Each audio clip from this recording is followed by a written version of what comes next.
নমস্কার, ইচ্ছে উড়ানে সকলকে স্বাগত। আজ আমরা যে গল্পটির সঙ্গে থাকব সেই গল্পটির নাম হঠাৎ দেখা। গল্পটির লেখক নিমাই ভট্টাচার্য। এভাবে হঠাৎ মেয়ের বিয়ে দিতে হবে তা সিদ্ধার্থ বা সোহিনী স্বপ্নেও ভাবতে পারেননি। একমাত্র সন্তান বিয়ের পর সংসার করার জন্য বড়দায় চলে যাবার পর ওরা দুজনেই নীরবে এক বিচিত্র নিঃসঙ্গতার জ্বালা সহ্য করেন। তারপর আস্তে আস্তে আবার অনেকটা স্বাভাবিক হন। সিদ্ধার্থ ফ্যাক্টরি থেকে ফিরে ফ্ল্যাটে পা দিয়েই সোহিনীকে চিঠি পড়তে দেখে একটু হেসে জিজ্ঞেস করেন, সায়ন্তনীর চিঠি এসেছে? উনি প্রায় না থেমেই ডান হাতে এগিয়ে দিয়ে বলেন, দেখি দেখি। সোহিনী গম্ভীর হয়ে বলেন, এটা ওর পুরনো চিঠি। ও। সিদ্ধার্থ একটু হতাশ হয়েই নিজের ঘরের দিকে এগিয়ে যান। সোহিনী মুখ না তুলেই একটু গলা চড়িয়ে বলেন, শ্রীধর, সাহেবকে চা দাও। কিচেনের ভিতর থেকেই শ্রীধর জবাব দেয়, দিচ্ছি মেম সাহেব। চা সিগারেট খেয়ে সিদ্ধার্থ বাথরুমে যান, স্নান করেন। তারপর পায়জামা পাঞ্জাবি পরে আবার ড্রয়িং রুমে পা দিয়েই থমকে দাঁড়ান। জিজ্ঞেস করেন, কি হলো সোহিনী, কি এত চিন্তা করছো? সোহিনী আপন মনেই একটু হেসে বলেন, ভাবছি কিভাবে মেয়েটার বিয়ে হয়ে গেল। সিদ্ধার্থ একটু হেসে আস্তে আস্তে এগিয়ে এসে ওর উল্টো দিকের সোফায় বসে বলেন, সত্যি কি আশ্চর্যভাবে মেয়েটার বিয়ে হয়ে গেল, তা ভাবলে অবাক হয়ে যায়। উনি মুহূর্তের জন্য থেমে বলেন, সায়ন্তনীকে দেখে আমার কত বন্ধু বান্ধব আর সহকর্মী ভাই ভাইপো বা ছেলের সঙ্গে বিয়ে দিতে চেয়েছে, তার ঠিক ঠিকানা নেই। জানি, কিন্তু আমি সবাইকে সব বলে দিয়েছি মেয়ে এমএ পাশ করুক, তারপর চিন্তা করে দেখব কবে ওর বিয়ে দেওয়া যায়। শ্রীধর ট্রলি ট্রেতে হুইস্কি বোতল, আইস বক্স, ঠান্ডা জলের বোতল, গেলাস আর এক প্লেট চিজ পকৌড়া এনে সেন্টার টেবিলে সব সাজিয়ে রেখে চলে যায়। সিদ্ধার্থ গেলাসে হুইস্কি ঢেলে জল মিশিয়ে নেবার পর ঠিক দুটো আইস কিউব ফেলে এক চুমুক দিয়েই হাসতে হাসতে বলেন, প্রফেসর চিত্রা চৌধুরী এসে সব হিসেব নিকেশ উল্টে পাল্টে দিলেন। সোহিনীও একটু হেসে বলেন, সব ব্যাপারটা ভাবলে আমার এখনো যেন মনে হয় স্বপ্ন দেখছি। সিদ্ধার্থ ফ্যাক্টরিতে, শ্রীধর বাজারে গিয়েছিল আর সায়ন্তনী গিয়েছিল বাণীচক্রে দ্বিজেন মুখার্জির কাছে গান শিখতে। তাই তো বেল বাজতেই সোহিনী দরজা খুলে ভদ্রমহিলাকে দেখে অবাক হয়ে তাকায়। ভদ্রমহিলা একগাল হাসি হেসে হাত জোর করে নমস্কার করে বলেন, আমি চিত্রা চৌধুরী, সায়ন্তনী আমার ছাত্রী। সোহিনীও একগাল হেসে হেসে বলেন, আসুন, মেয়ের কাছে আপনার প্রশংসা শুনি না, এমন দিন যায় না। ঘরের মধ্যে পা দিয়েই মিসেস চৌধুরী বলেন, প্রশংসা করার তো কোনো কারণ দেখি না, তবে হ্যাঁ, আপনার মেয়েকে আমি একটু বেশি পছন্দ করি। মিসেস চৌধুরী সোফায় বসতেই সোহিনী জিজ্ঞেস করেন, কি খাবেন বলুন, ঠান্ডা নাকি গরম? উনি একটু হেসে বলেন, আমার কথা শুনলে হয়তো আপনি আমাকে সন্দেশ রসগোল্লাও খাওয়াতে পারেন, আবার বাড়ি থেকে তাড়িয়েও দিতে পারেন। প্লিজ ও কথা বলবেন না। সোহিনী মুহূর্তের জন্য থেমে বলেন, আপনি দয়া করে এসেছেন, এ তো আমার পরম সৌভাগ্য। মিসেস চৌধুরী বলেন, ওসব কথা থাক, আমি কিন্তু এসেছি অনেক আশা নিয়ে, যদি দয়া করে আমার অনুরোধ রাখেন। আপনাকে আমি দয়া করব? কি বলছেন আপনি? হ্যাঁ ভাই, ঠিকই বলছি। উনি মুহূর্তের জন্য থেমে বলেন, সায়ন্তনীকে প্রথম দিন দেখেই মনে একটা স্বপ্ন উঁকি দিয়েছিল। তারপর গত 3 বছরে ওকে যত দেখেছি আমার তত বেশি ভালো লেগেছে। সোহিনীও একটু হেসে বললেন, আপনাকে যে ও কি শ্রদ্ধা করে তা আপনি ভাবতেও পারবেন না। মিসেস চৌধুরী হাসতে হাসতে বলেন, আসল ব্যাপার হচ্ছে আমরা দুজনেই দুজনকে ভালোবাসি। ঠিক এই সময় শ্রীধর বাজার থেকে ফিরতেই সোহিনী বললেন, ইনি সায়ন্তনের প্রফেসর, শিগগির চাটা দাও। চাটা খেতে খেতেই মিসেস চৌধুরী বললেন, আপনি অনুমতি দিলে একটা কথা বলতাম। হ্যাঁ হ্যাঁ বলুন, এত দ্বিধা করছেন কেন? মিসেস চৌধুরী আস্তে আস্তে শুরু করেন, আমার বাবা রিপন কলেজে ইংরেজির অধ্যাপক ছিলেন, আবার ক্যালকাটা ইউনিভার্সিটিতেও লেকচারার ছিলেন। ঠিক 10 বছর হলো বাবা মারা গিয়েছেন। মা বেঁচে আছেন? না না, মা অনেক দিন আগেই মারা গিয়েছেন। উনি চায়ের কাপে শেষ চুমুক দিয়ে বলেন, আমরা 3 ভাই বোন, সবচাইতে বড় হচ্ছেন দাদা, তারপর আমি আর আমার ছোট ভাই। সোহিনী কোনো প্রশ্ন না করে ওর কথা শুনে যান। দাদা ব্যাঙ্গালোর থাকেন। উনি কি করেন? Indian Institute of Sciences senior scientific officer, আর বৌদি একটা কলেজে পল সায়েন্সের লেকচারার। ওদের ছেলে মেয়েরা কত বড়? ওদের 2টি মেয়ে। বড় মেয়েটি আহমেদাবাদ ন্যাশনাল ইনস্টিটিউট অফ ডিজাইনে এই বছরই ভর্তি হয়েছে, আর ছোট মেয়ে 9-এ পড়ছে। সোহিনী বলেন, আমার এক বন্ধুর ছেলেও NID-তে গত বছরই ভর্তি হয়েছে, কিন্তু সায়ন্তনীর এক বন্ধু পরপর 2 বছর পরীক্ষা দিয়েও ভর্তি হতে পারল না। এখানে ভর্তি হওয়া সত্যি খুব কঠিন, তবে একবার ওখানে ঢুকতে পারলে ছেলে মেয়েদের ভবিষ্যৎ নিয়ে আর চিন্তা করতে হয় না। হ্যাঁ জানি। সোহিনী মুহূর্তের জন্য থেমে একটু হেসে জিজ্ঞেস করেন, আপনার স্বামীও কি অধ্যাপনা করেন? মিসেস চৌধুরী একটু হেসে বলেন, না না, ও ইন্ডিয়ান এয়ারলাইন্সের ফাইন্যান্স ম্যানেজার। ছেলেমেয়েরা কত বড়? আমার 2টি ছেলে, বড়টি 10 বছরের আর ছোটটি 9 বছরের। আপনার ছোট ভাই কি করেন? প্রশ্নটা শুনেই মিসেস চৌধুরীর মুখখানা উজ্জ্বল হয়ে ওঠে। বলেন, ওর কথা বলতেই তো আপনার কাছে এসেছি।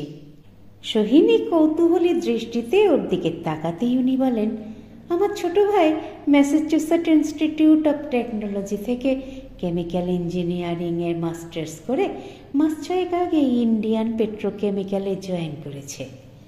সোহিনী এক গাল হাসি হেসে বলেন, তার মানে তো সে দারুণ ছেলে। হ্যাঁ, আমার ছোট ভাই সত্যি অসম্ভব ভালো। উনি মুহূর্তের জন্য থেমে বলেন, মাস্টার্সেও অসম্ভব ভালো রেজাল্ট করেছিল বলে MIT ওকে রেখে দেওয়ার জন্য খুব ভালো অফার দিয়েছিল, কিন্তু ছোট মামা ওকে দেশে পাঠিয়ে দিলেন। আপনার ছোট মামাও কি আমেরিকায় থাকেন?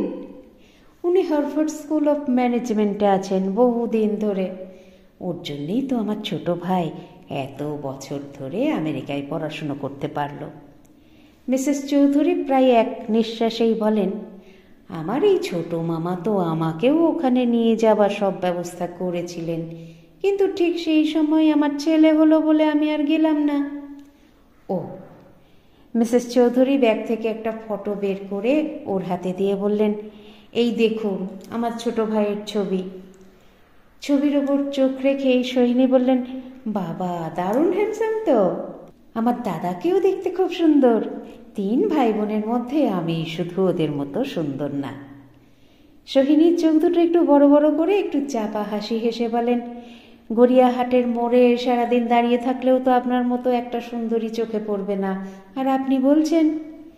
ওর কথার মাঝখানেই মিসেস চৌধুরী হাসতে হাসতে বলেন, আমার স্বামী তো যখন তখন ছেলেদের বলেন, হ্যাঁ রে তোদের কালো বুড়ি মাটাকে ডেকে দে তো। শুনেছি সুন্দরী চিরযৌবনা স্ত্রীর গর্বে গর্বিত স্বামীরা এইভাবেই কথা বলেন। ব্যাস, সঙ্গে সঙ্গে ওরা দুজনে হো হো করে হেসে ওঠেন। ঠিক সেই মুহূর্তে সায়ন্তনী ড্রয়িং রুমে ঢুকেই ওর পরম প্রিয় অধ্যাপিকাকে দেখে বিস্ময়মুগ্ধ খুশিতে একগাল হেসে বলল, আপনি? মিসেস চৌধুরী হাসতে হাসতে বলেন, কি করব বলো, তোমাকে দেখতে খুব ইচ্ছে করলো বলেই চলে এলাম। সায়ন্তনী সলজ্জ হাসি হেসে দৃষ্টি গুটিয়ে নিয়ে মার দিকে তাকিয়ে বলে, তোমাদের হাসি শুনে ভেবেছিলাম নিশ্চয়ই রত্নামাসি এসেছে। সায়ন্তনীর হাত ধরে কাছে টেনে পাশে বসিয়ে মিসেস চৌধুরী বলেন, তোমাদের মতো ছাত্রীদের জন্য কলেজে হাসাহাসি করতে পারি না বলে কি তোমাদের বাড়িতে এসেও হাসতে পারবো না? মিসেস চৌধুরী দৃষ্টি ঘুরিয়ে সোহিনীর দিকে তাকিয়ে বলেন, আমার ছোট ভাইয়ের জন্য এই মেয়েটিকে আমার চাই। সোহিনী অবাক হয়ে বলেন, কি বলছেন আপনি? ও তো হাইলি কোয়ালিফাইড ভাইয়ের জন্য। কিন্তু আমি যে 3 বছর ধরে স্বপ্ন দেখছি এই মেয়েটাকেই আমাদের চাই। সিদ্ধার্থ হুইস্কির গ্লাসে চুমুক দিয়ে বলেন, যাই বলো সোহিনী, রামানুজের মতো জামাই পাওয়া সত্যি ভাগ্যের ব্যাপার, সেই বিষয়ে কোনো সন্দেহ নেই। মেয়ের চিঠিগুলো পড়েই তো বুঝতে পারি ছেলেটা কত ভালো। যে ছেলেটা এত বছর আমেরিকায় কাটিয়েছে সে যে ড্রিঙ্ক করে না আমি তো স্বপ্নেও ভাবতে পারি না। চিত্রা তো বলছিল রামানুজ ঠিক ওর ছোট মামার মতো চরিত্রবান আদর্শবান হয়েছে। সিদ্ধার্থ হুইস্কের গ্লাসে আবার চুমুক দিয়ে একটা সিগারেট ধরিয়ে বলেন, ওরা 3 ভাই বোনই তো ছোট মামাকে দেবতার মতো ভক্তি করে। ভদ্রলোক নিঃসন্দেহে ভালো, তা না হলে ওরা এভাবে ভক্তি করে? হ্যাঁ, তা তো বটেই। 2-4 মিনিট দুজনেই চুপচাপ থাকেন। একটু পরে সোহিনী বলেন, আমাদের মেয়ে তো জাস্ট অর্ডিনারি গ্র্যাজুয়েট আর মোটামুটি একটু গান জানে। ওর সঙ্গে যে এত গুণী ছেলের বিয়ে হবে তা আমি ভাবতেই পারিনি। কিন্তু সায়ন্তনীকে দেখতে তো ভারী সুন্দর। মেয়ের রূপ থাকলেই যে তার কপালে ভালো বর জুটবে তার কোনো মানে নেই। সিদ্ধার্থ আবার একটু হুইস্কি খেয়ে সোহিনীর দিকে তাকিয়ে হাসতে হাসতে বলেন, আনন্দদার সঙ্গে শুভশ্রীদির বিয়ের দিন তোমার রূপ দেখেই তো দিদি জামাইবাবুর মাথা ঘুরে গিয়েছিল, তাই তো? সোহিনী গম্ভীর হয়ে বলেন, আমার বিয়ের কথা বলো না। কেন? তখন আমার বিয়ে করার বিন্দুমাত্র ইচ্ছে ছিল না। উনি একটা চাপা দীর্ঘশ্বাস ফেলে বলেন, তোমার বাবা মা আর দিদি জামাইবাবুর পাল্লায় পড়ে আমার বাবা মা এমনই গলে গেলেন যে আমাকে প্রায় জোর করেই বিয়ে দেওয়া হলো। সিদ্ধার্থ সিগারেটের শেষ টান দিয়ে গম্ভীর হয়ে বলেন, আচ্ছা তুমি কি সত্যি আগে থেকে কিছু জানতে না? না, কিছুই জানতাম না। তোমার বাবা মা আগে থেকে তোমাকে কিছু বলেননি কেন? বাবা মা খুব ভালো করেই জানতেন আমি রিসার্চ শেষ না করে কিছুতেই বিয়ে করব না। সোহিনী একটু থেমেই আবার বলেন, বাবা মা আমার মতামত খুব ভালো করে জানতেন বলে আমাকে কিছু না জানিয়েই ছোট মামার চন্দননগরের বাড়িতে বিয়ের ব্যবস্থা করেছিলেন। বিয়ের 2 দিন আগে ওখানে পৌঁছে দেখলাম প্যান্ডেল বাঁধা হয়ে গেছে। সিদ্ধার্থ একটু হেসে বলেন, আসলে তোমার বাবা মা আমার মতো ছেলেকে হাতছাড়া করতে চাননি। তা ঠিক, কিন্তু আমি তো তোমার মতো বিলেত থেকে পাশ করা ইঞ্জিনিয়ারকে বিয়ে করতে চাইনি। আমি চিরকাল ভেবেছি একজন অধ্যাপককে বিয়ে করব। কিন্তু আমি তো তোমাকে ভালোবেসেছি, তোমাকে সুখেও রেখেছি। নিশ্চয়ই ভালোবাসো, নিশ্চয়ই সুখে রেখেছ, কিন্তু প্রত্যেক মেয়ের মতো আমিও স্বামী সম্পর্কে যে স্বপ্ন দেখেছি তা তো সম্ভব হলো না। হুইস্কির গ্লাসে শেষ চুমুক দিয়ে সিদ্ধার্থ একটু হেসে বলেন, কলেজ ইউনিভার্সিটিতে পড়ার সময় সব ছেলেমেয়েরাই অনেক অবাস্তব স্বপ্ন দেখে। বাস্তব জীবনে ওসব স্বপ্নের কোনো দামই নেই। সোহিনী একটা চাপা দীর্ঘশ্বাস ফেলে একটু ম্লান হাসি হেসে বলেন, যাকে ওসব আলোচনা বাদ দাও। এখন তুমিও আমাকে ফেলতে পারবে না, আমিও তোমাকে ছাড়তে পারবো না। এইভাবেই দিনের পর দিন কেটে যায়, ঘুরে যায় মাসের পর মাস। গ্রীষ্ম বর্ষার পর আসে শরৎ। এরই মধ্যে সায়ন্তনীর চিঠি এলে আনন্দে খুশিতে ফেটে পড়েন ওরা দুজনে। সিদ্ধার্থ ড্রয়িং রুমে পা দিয়েই জিজ্ঞেস করেন, letter from my beloved daughter? Sohini মুহূর্তের জন্য ওর দিকে তাকিয়ে হাসতে হাসতে বলেন, yes, letter from my beloved daughter. Siddhartha সামনের সোফায় বসে জুতো মোজা খুলতে খুলতে চাপা হাসি হেসে বলেন, তোমার প্রিয় মেয়ের চিঠি একটু পড়ে শোনাবে নাকি? হ্যাঁ, শোনো। সোহিনী সঙ্গে সঙ্গেই শুরু করেন, শ্রদ্ধেয়া মা, তোমরা যখন হঠাৎ আমার বিয়ে দিলে তখন মনে মনে আমি একটু ভয়ই পেয়েছিলাম। সত্যি কথা বলতে কি, বিয়ে করার মতো আমার মানসিক প্রস্তুতি ছিল না। তাছাড়া তখন আমার বয়সই বা কত, তাই তো অনেক শঙ্কা আশঙ্কা নিয়েই বিবাহিত জীবন শুরু করেছিলাম। নিজের মনে নিজেকে বারবার প্রশ্ন করেছি, পারবো কি স্বামীকে সুখী করতে? স্বামী কি আমাকে সুখে শান্তিতে রাখবে? আমার দ্বারা কি সাংসারিক সামাজিক দায় দায়িত্ব পালন করা সম্ভব হবে? আরো কত অসংখ্য প্রশ্ন প্রতি মুহূর্তে আমার মনের মধ্যে উঁকি দিয়েছে। তারপর দেখতে দেখতে প্রায় 1 বছর কেটে গেল। সামনের 12 আমাদের বিয়ের 1 বছর পূর্ণ হবে। প্রথম বিবাহ বার্ষিকীর ঠিক আগে আজ আমি মুক্ত কণ্ঠে স্বীকার করব, আমাদের বিবাহিত জীবন সত্যি সুখের ও আনন্দের হয়েছে। বলতে দ্বিধা নেই, আমি আমার স্বামীর জন্য যথেষ্ট গর্বিত। আমাকে নিয়েও তার খুশির সীমা নেই। শুধু তাই না, দাদা বোম্বে এলেই আমাদের সঙ্গে 2 দিন কাটাবার পর উনি মেয়েকে দেখতে আমেদাবাদ যান। কখনো কখনো আমরাও দাদার সঙ্গে চলে যাই। ওই দিনগুলো যে আমাদের কি আনন্দে কাটে তা লেখার ক্ষমতা আমার নেই। শুধু বলবো, দাদা বোধহয় তার প্রাণপ্রিয় ছোট ভাইয়ের চাইতে আমাকেই বেশি স্নেহ করেন। দাদাকে আমি ঠিক তোমাদের মতোই শ্রদ্ধা করি। এই 11 মাসের মধ্যে দিদি আসতে না পারলেও এরই মধ্যে আমাকে 2টো সুন্দর ব্যাঙ্গালোর সিল্কের শাড়ি পাঠিয়েছেন। প্রায় প্রতি সপ্তাহেই দিদি আমাকে চিঠি লেখেন, যদি তোমাদের জামাই ছুটি পায় তাহলে ডিসেম্বরের শেষে আমরা ব্যাঙ্গালোর যাব। দিদি জামাইবাবু 2 লাইনের চিঠি পেলাম। কি লিখেছেন জানো?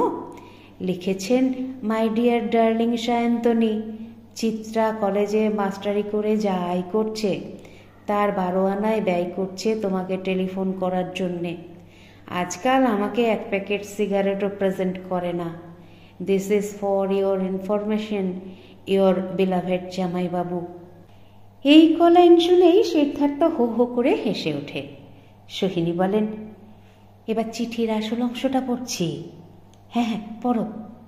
উনি এবার চিঠির শেষ অংশ পড়তে শুরু করেন। আমাদের দুজনের শুধু ইচ্ছে নয়, আমাদের দুজনের দাবি। আগামী 12ই আমাদের প্রথম বিবাহ বার্ষিকীর দিন তোমাদের দুজনকে এখানে আসতেই হবে। তোমাদের কোনো ওজোর আপত্তি আমরা শুনব না। আর হ্যাঁ, ছোট মামা আমাদের বিয়ের সময় আসতে পারেননি বলে আগামী 9 বা 10 তারিখে এখানে আসছেন। হঠাৎ সিদ্ধার্থকে মাথায় হাত দিয়ে বসে থাকতে দেখে সোহিনী জিজ্ঞাসা করেন, কি হলো? মাথায় হাত দিয়ে বসলে কেন? মাথা ধরেছে? সিদ্ধার্থ আস্তে আস্তে মাথা নাড়তে নাড়তে একটা চাপা দীর্ঘশ্বাস ফেলে বললেন, আমি তো যেতে পারবো না। কেন? তোমার তো অনেক ছুটি পাওনা আছে। উনি অত্যন্ত হতাশার সঙ্গে বলেন, দুবাইতে আমরা যে মেশিনটা পাঠিয়েছি তার ট্রায়াল শুরু হবে 10 তারিখ। ওই ট্রায়ালের জন্য এখান থেকে যে 3 জন ইঞ্জিনিয়ারকে যেতে হবে তার মধ্যে আমি একজন। ইস, কি কাণ্ড! সোহিনী মুহূর্তের জন্য থেমে জিজ্ঞেস করেন, এ খবর তুমি কবে জানতে পারলে? দুবাই থেকে কালই ট্রায়ালের দিন জানিয়েছে। চিফ ইঞ্জিনিয়ার আজই আমাদের 3 জনকে অফিসে এলে জানালেন। তোমাদের কবে রওনা হতে হবে? 8 তারিখের মধ্যে আমাদের ওখানে পৌঁছতে হবে। ফিরবে কবে? ট্রায়াল সাকসেসফুল হলে 7-10 দিন পরই ফিরতে পারবো মনে হয়। যদি কোনো প্রবলেম দেখা দেয় তাহলে আরও বেশি থাকতে হবে। সিদ্ধার্থ একটু ম্লান হাসি হেসে বলেন, 12 তারিখে ওদের কাছে থাকতে পারবো না ভেবে সত্যি খুব খারাপ লাগছে। তবে ফেরার পথে নিশ্চয়ই ওদের ওখানে যাব। তাহলে আমি তোমার সঙ্গেই ফিরব? হ্যাঁ হ্যাঁ, তুমি ওখানেই থেকো, তারপর আমরা একসঙ্গে ফিরব। সেদিন রাত্রে খেতে বসে সিদ্ধার্থ বললেন, সোহিনী, তুমি প্লেনেই যেও। না না, প্লেনে যাব না, ট্রেনেই যাব। একলা একলা এত লং জার্নি করা খুব বোরিং হবে। না না, বোরিং হবে না, সঙ্গে 2-4টে বই থাকলে সময় বেশ কেটে যাবে। সোহিনী একটু থেমেই জিজ্ঞাসা করেন, এখান থেকে তোমরা কবে রওনা হবে? বোধহয় 6 তারিখ। তাহলে ওই দিনই আমি রওনা হব। সেদিন রওনা হলে আমি তো তোমাকে ট্রেনেও চড়িয়ে দিতে পারবো না। তুমি তার 2-1 দিন আগেই রওনা হবে। ঠিক আছে, তোমার যা ভালো মনে হয় তাই করো। পরের দিন অফিস থেকে ফিরেই সিদ্ধার্থ বললেন, সোহিনী, তোমার টিকিট হয়ে গেছে। কোন ট্রেনের টিকিট কাটলে? তুমি 5ই এখান থেকে গীতাঞ্জলিতে যাবে, পরের দিন রাত্রে বোম্বে পৌঁছে আমাদের গেস্ট হাউসে থাকবে, তারপর দিন ভোরে গুজরাট এক্সপ্রেসে রওনা হয়ে 12:30টায় বরোদা পৌঁছে যাবে। উনি মুহূর্তের জন্য থেমে বলেন, যোশী তোমাকে রিসিভ করে গেস্ট হাউসে পৌঁছে দেবে, উনি আবার পরদিন ভোরে তোমাকে গুজরাট এক্সপ্রেসে চড়িয়ে দেবেন। সোহিনী বললেন, ঠিক আছে, কিন্তু মেয়ে জামাইকে তো আগে খবর দিতে হবে। সেটা তো কোনো সমস্যা না, তুমি যদি চাও আজ রাত্রেই ওদের টেলিফোন করতে পারো, নয়তো কাল আমি অফিস থেকে। না না, আজই ওদের টেলিফোন করব, ওরা তো আমাদের খবর জানার জন্য হাঁ করে বসে আছে। হ্যাঁ, সেই রাত্রেই খাওয়া দাওয়ার পর সোহিনী মেয়েকে ফোন করেন। সায়ন্তনী ফোন ধরে। কে? মা, আমার চিঠি পেয়েছ?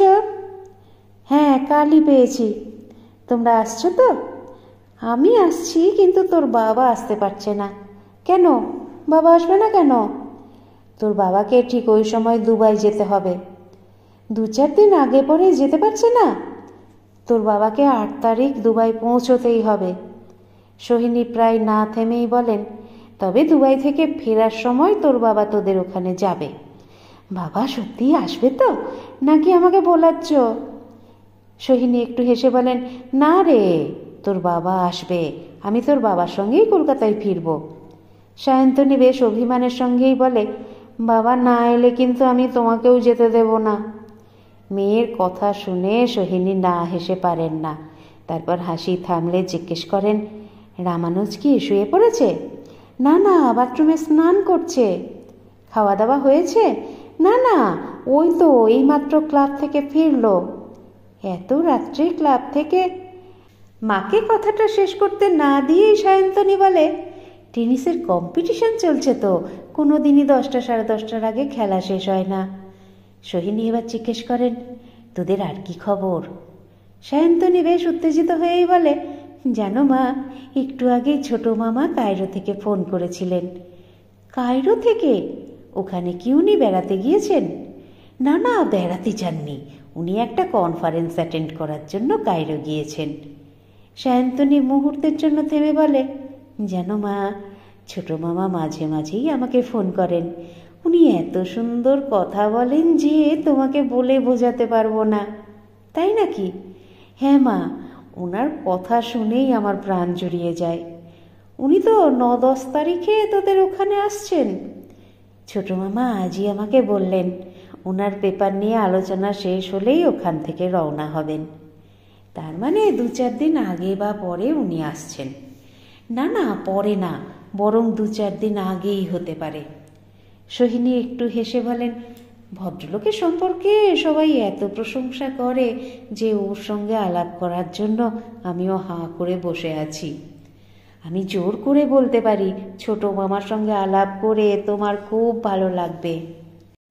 পরের দিন দুপুরবেলায় হঠাৎ চিত্রা ফোন করেন, মাসিমা, আপনি বরোদা যাচ্ছেন? হ্যাঁ, আমি ঠিক কলেজে বেরোচ্ছি, সেই সময় আপনার জামাই ফোন করে আমায় খবর দিল। চিত্রা মুহূর্তের জন্য থেমে বলেন, আপনি আজ কোথাও বেরোবেন নাকি? না না, কোথাও বেরোবো না। তুমি আসবে? 3টের সময় আমি আসছি। হ্যাঁ হ্যাঁ, এসো। চিত্রা এলেন প্রায় 4টে নাগাদ। চাটা খেতে খেতেই কথা হয়, মাসিমা, আমরা তো যেতে পারছি না, তাই ওদের প্রেজেন্টেশনটা আপনার সঙ্গেই পাঠাবো। হ্যাঁ হ্যাঁ, তা দিও, কিন্তু তোমরা যেতে পারছো না কেন? এখন আমাদের দুজনেরই কেউই ছুটি পাবো না। সপ্তাহখানেকের জন্য ছুটি পাবে না? না মাসিমা, অসম্ভব। অনার্সের মেয়েদের এখনো কিছু কোর্স বাকি আছে, যেভাবেই ও হোক 5 তারিখের মধ্যে ওদের কোর্স কমপ্লিট করতেই হবে। তারপর এ কথা সে কথার পর চিত্রা বলেন, তবে ছোট মামার সঙ্গে আলাপ করে খুব আনন্দ পাবেন। সোহিনী একটু হেসে বলেন, তোমাদের সবার কাছে ওর এত প্রশংসা শুনি যে ওর সঙ্গে আলাপ করার জন্যে আমিও হাঁ করে বসে আছি। বিশ্বাস করুন মাসিমা, নিজের ছোট মামা বলে বলছি না, আজকালকার দিনে ওর মতো মানুষ সত্যি দুর্লভ। চিত্রা মুহূর্তের জন্য থেমে বলেন, উনি এত বড় পণ্ডিত, বছরে লাখ লাখ টাকা আয় করেন, এত বছর ধরে আমেরিকায় আছেন, অথচ ওর মতো সহজ সরল প্রাণবন্ত সাদাসিধে বাঙালি এই কলকাতা শহরেও বিশেষ দেখা যায় না। উনি না থেমেই বেশ গম্ভীর হয়ে বলেন, তবে ছোট মামার জন্য আমরা সবাই খুব চিন্তিত। কেন?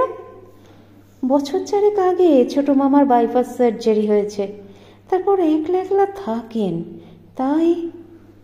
সোহিনী অবাক হয়ে বলেন, আমার মেয়ে জামাই তো এ খবর কোনোদিন জানায়নি। ছোট মামাই চান না ওর অসুখের খবর জানিয়ে কাউকে বিব্রত করা হোক, তাই বোধহয় আমার ভাই আপনাদের কিছু বলেনি। যার বাইপাস সার্জারি হয়েছে তার তো কখনোই একলা থাকা উচিত নয়। কিন্তু কি করা যাবে বলুন, উনি তো কিছুতেই বিয়ে করলেন না। বিয়ে করলেন না কেন? সোহিনী একবার নিঃশ্বাস নিয়েই আবার বলেন, ছেলে মেয়েরা বড় হয়ে গেলে মা বাবার কাছে না থাকতে পারে, কিন্তু বিয়ে করলে ওর স্ত্রী তো ওর দেখাশোনা করতে পারতেন। এইসব কথা আমরা জানি, উনিও জানেন, কিন্তু উনি বিয়ে না করলে আমরা কি করতে পারি? কিন্তু বিয়ে করলেন না কেন? চিত্রা এবার একটু হেসে বলেন, হ্যাঁ ঠিক জানি না, তবে ছোট মামার এক ঘনিষ্ঠ বন্ধুর কাছে শুনেছি উনি ওরই এক সহপাঠিনীকে ভালোবাসতেন, কিন্তু ওই ভদ্রমহিলা অন্য একজনকে বিয়ে করেন বলেই দুঃখে ও অভিমানে ছোট মামা সারা জীবনে বিয়েই করলেন না। সোহিনীও একটু হেসে বলেন, এ ধরনের ঘটনা তো আকছারি ঘটে, কিন্তু তাই বলে কি সাধু সন্ন্যাসী হয়ে জীবন কাটাতে হবে? কেনাকাটা, গোছানো গাছানো আর বাড়িঘর দৌড়ের ব্যাপারে শ্রীধরকে সব বুঝিয়ে দিতে দিতেই মাঝখানের কটা দিন যেন হাওয়ায় উড়ে যায়। তারপর সিদ্ধার্থকে চড়িয়ে দেন গীতাঞ্জলিতে। ট্রেন ছাড়ার আগে সোহিনী বলেন, যদি পারো দুবাইতে পৌঁছে বড়দায় একটা ফোন করো। হ্যাঁ করব। কবে তুমি বড়দায় পৌঁছবে তাও জানিয়ে দিও। হ্যাঁ হ্যাঁ নিশ্চয়ই জানাবো। পরের দিন ঘণ্টাখানেক লেটে গীতাঞ্জলি ভিটিতে পৌঁছয়। মিস্টার যোশী হাসি মুখে অভ্যর্থনা করে সোহিনীকে গেস্ট হাউসে পৌঁছে দিয়েই বলেন, ভাবিজি please get ready before 5, we must leave for station at 5। হ্যাঁ, যথা নির্দিষ্ট 6:45 গুজরাট এক্সপ্রেসে সোহিনী বড়দায় রওনা হন। অনেকদিন পর মেয়ে জামাইকে কাছে পাবার আনন্দে উত্তেজনায় কখন যে সুরাট ভারুচ পার হয়ে যায় তা যেন উনি খেয়ালই করেন না। বড়দা। সোহিনী এক মুহূর্ত দেরি না করেই নিজেই সুটকেস হাতে করে প্ল্যাটফর্মে পা দিতে দিতেই সায়ন্তনী ছুটে এসে জড়িয়ে ধরে, প্রণাম করে। রামানুজও ছুটে এসে প্রণাম করে। সোহিনী দুহাত দিয়ে দুজনকে একসঙ্গে বুকের মধ্যে জড়িয়ে ধরেন, আদর করেন। স্টেশন থেকে গাড়িতে রওনা হওয়ার সঙ্গে সঙ্গে সায়ন্তনী বেশ উত্তেজিত হয়ে বলে, জানো মা, ছোট মামা এসে গিয়েছেন। উনি কবে এলেন? পরশু। সায়ন্তনী মুহূর্তের জন্য না থেমেই বলে, মা তুমি ভাবতে পারবে না, ছোট মামা কি দারুণ ভালো মানুষ। আমাকে উনি কি বলে ডাকেন জানো? কি বলে? মা আদরিনী। বাহ, খুব সুন্দর নাম দিয়েছেন তো তোর। সায়ন্তনী হাসতে হাসতে বলে, ছোট মামা একটা বদ্ধ পাগল। উনি আমার জন্য একটা সুটকেস কিনে সেটা ভর্তি করে শুধু আমারই জন্য কত কি এনেছেন, তাই নাকি? হ্যাঁ। রামানুজের জন্য কিছু আনেননি? ওর জন্য খুব সুন্দর একটা স্যুট আর 2টো পুলোভার এনেছেন। 2-1 মিনিট চুপ করে থাকার পরেই সায়ন্তনী আবার হাসতে হাসতে বলে, জানো মা, ছোট মামা কাল রান্না করে খাওয়ালেন। উনি কি সুন্দর রান্না করেন তাও তুমি ভাবতে পারবে না। সোহিনী একটু হেসে বলেন, বেশি দিন বিদেশে থাকলে রান্না করা শিখতেই হয়। কথায় কথায় রাস্তা ফুরিয়ে যায়। আইপিসিএল কমপ্লেক্সে গাড়ি ঢোকে। স্টাফ কোয়ার্টারগুলো বাঁ দিকে রেখে গাড়ির ডান দিকে ঢুকতেই রামানুজ বলে, মা এই হচ্ছে আমাদের কলোনি। সোহিনী একবার চারিদিকে দৃষ্টি ঘুরিয়ে নিয়েই বলেন, বাহ, খুব সুন্দর কলোনি তো। সায়ন্তনীর সঙ্গে সঙ্গে বলে, হ্যাঁ মা, আমাদের কলোনিটা রিয়েলি খুব সুন্দর। গাড়িটা হঠাৎ থামতেই সায়ন্তনী ওর মায়ের হাত ধরে আলতো একটু টান দিয়েই বলে, এসো এসো, এই আমাদের কোয়ার্টার। ও রামানুজকে বলে, তুমি মার সুটকেসটা নিয়ে এসো। লনে পা দিয়েই সায়ন্তনী একটু গলা চড়িয়ে বলে, ছোট মামা শিগগির দরজা খুলুন, মা এসে গিয়েছেন। ভিতর থেকে কণ্ঠস্বর ভেসে আসে, আসছি মা আদরেনি। রামানুজ সুটকেস নিয়ে পাশে এসে দাঁড়াতে না দাঁড়াতেই ওর ছোট মামা দরজা খুলেই সোহিনীকে দেখে অবাক হয়ে যান। ওকে দেখে সোহিনীও বিস্মিত। কয়েকটা সোনাঝাড়া মুহূর্তের জন্য দুজনেই দুজনকে মুগ্ধ বিমুগ্ধ দৃষ্টিতে দেখেন। তারপরেই রামানুজের ছোট মামা হাসতে হাসতে বলেন, আরে সোহিনী, তুমি? সোহিনীও হাসতে হাসতে বলেন, শান্তনু, তুমি রামানুজের ছোট মামা? বিস্মিত রামানুজ আর সায়ন্তনীর দিকে তাকিয়ে উনি চাপা হাসি হেসে বলেন, আমরা দুজনে একসঙ্গে বিএ আর এমএ পড়েছি। রামানুজ আর সায়ন্তনী আনন্দে খুশিতে হো হো করে হেসে ওঠে। দুজনেই প্রায় একসঙ্গে বলে, my God, what a pleasant surprise. একটু পরে চারজনে মিলে কফি খেতে বসার সঙ্গে সঙ্গেই শান্তনু সোহিনীর দিকে তাকিয়ে বলেন, আমারই ভুল হয়েছে, আমারই বোঝা উচিত ছিল আমার মা আদরিনী শুধু তোমার পেটেই জন্মাতে পারে। রামানুজ কফির কাপে চুমুক দিয়েই চাপা হাসি এসে বলে, ছোট মামা, you really think so? Of course. Shantanu মুহূর্তের জন্য থেমে বলেন, তোর শাশুড়ি কি অসাধারণ ভালো মেয়ে, তা আমি জানি বলেই। ওর কথার মাঝখানেই সোহিনী বলেন, হঠাৎ এই বুড়িকে নিয়ে পড়লে কেন? আমি যে কত ভালো বা মন্দ তা কি আমার মেয়ে জামাই জানে না? শান্তনু ওর কথার কোনো জবাব না দিয়ে সায়ন্তনীর দিকে তাকিয়ে বলেন, মা আদরিনী, একটা গোপন খবর ফাঁস করে দেব? হ্যাঁ ছোট মামা, বলুন বলুন। এই পৃথিবীতে শুধু সোহিনীই জানে শ্রেয়া আমাকে বিয়ে করলো না বলেই আমি সারা জীবনে একলা একলা কাটিয়ে দিলাম। সোহিনী বলতে পারলেন না কালিম্পংয়ের সেই অবিস্মরণীয় রাত্রে শান্তনু ওকে বুকের মধ্যে জড়িয়ে ধরে বলেছিল, এই পৃথিবীতে তোমার চাইতে কেউ শ্রেয় নেই বলেই আজ থেকে তোমাকে শ্রেয়া বলে ডাকব। উনি একটা দীর্ঘশ্বাস ফেলে বললেন, শান্তনু, তুমি জানো না বিয়ের পরপরই শ্রেয়া মারা গেছে। শান্তনু এক গাল হেসে বললেন, না না সোহিনী, আমার শ্রেয়া মরতেই পারে না। রাতের সব তারাই আছে দিনের আলোর গভীরে। আপনাদের মতামত আমাকে সমৃদ্ধ করে, তাই অবশ্যই বলবেন আজকের গল্প পাঠ আপনাদের কেমন লাগলো। যারা চ্যানেলটিকে সাবস্ক্রাইব করেছেন তাদের অসংখ্য ধন্যবাদ, আর যারা এখনো পর্যন্ত সাবস্ক্রাইব করেননি তারা একটু কষ্ট করে সাবস্ক্রাইব করে নিয়ে সঙ্গে থাকুন না প্লিজ। একটু লাইক শেয়ার এগুলো নিশ্চয়ই বলে দিতে হবে না। সুস্থ থাকবেন, সুন্দর থাকবেন আর অপেক্ষা রাখবেন পরবর্তী গল্পের। নমস্কার।